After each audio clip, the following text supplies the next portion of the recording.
I stripped the whole dash and the interior. Pulled the windshield, the back window. I did replace the body bushings, but I ordered half-ton ones, and the half-ton ones are different. So, in the rear, I guess the rear, two rear ones that are like an inch taller. So, I've got like I had some other polyurethane that I kind of stacked on it so it sit flat for now. When we move the mounts, we'll just move it up an inch or so. I'll have to measure. But we need to get the cab, and then we can start cutting the frame down. But I figured we'd at least take the radiator out. We're gonna eventually pull the engine. I don't know if I'm gonna go the 3-speed. This one is the most growly transmission that I've ever driven. I mean, it's really growly. And maybe I don't know, maybe it just needs oil, I don't know. But I just don't know. Right now it's got 373 gears, so that puts us, I mean, the top speed of this might be 65 at like 3,000, 3,500 RPMs. It's pretty high. I do an automatic, but I need to see what rear end we're going to find. I have one that's a 373, but I want to go, if I can find a 308, that'd be awesome. I don't really care if this thing's fast. I just want something I can cruise down the freeway.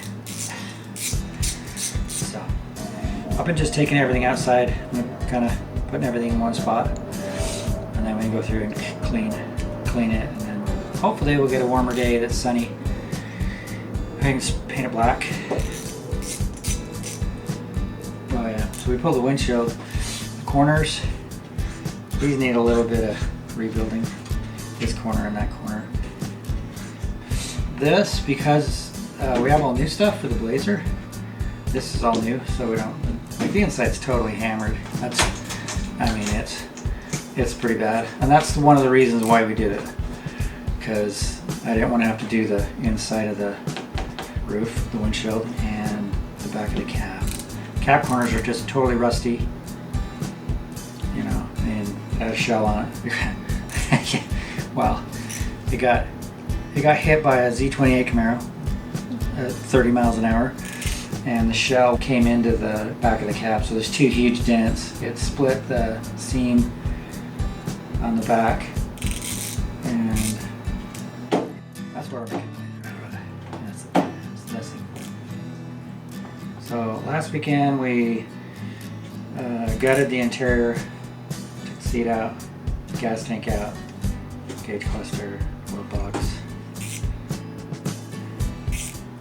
Clean the floor a little bit. We're gonna have a little bit of rust repair on the floor. The front cap supports, we're probably gonna have to replace those. I do have some side pieces and the rockers, we'll change those out.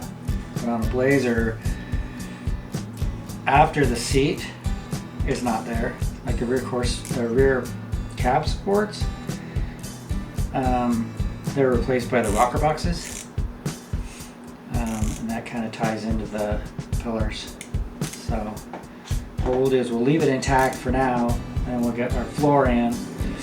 We'll have to cut the top off and the back of the cab off, but we'll just kind of break the welds. And then,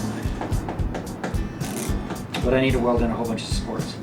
So I got to cross brace each door, and then I've got to go from the cowl down to the floor and bolt that, because once you cut this from the back of the cab, this can move. So, and we got a lot of stuff to add. But today we're just cleaning up some stuff. That's about it.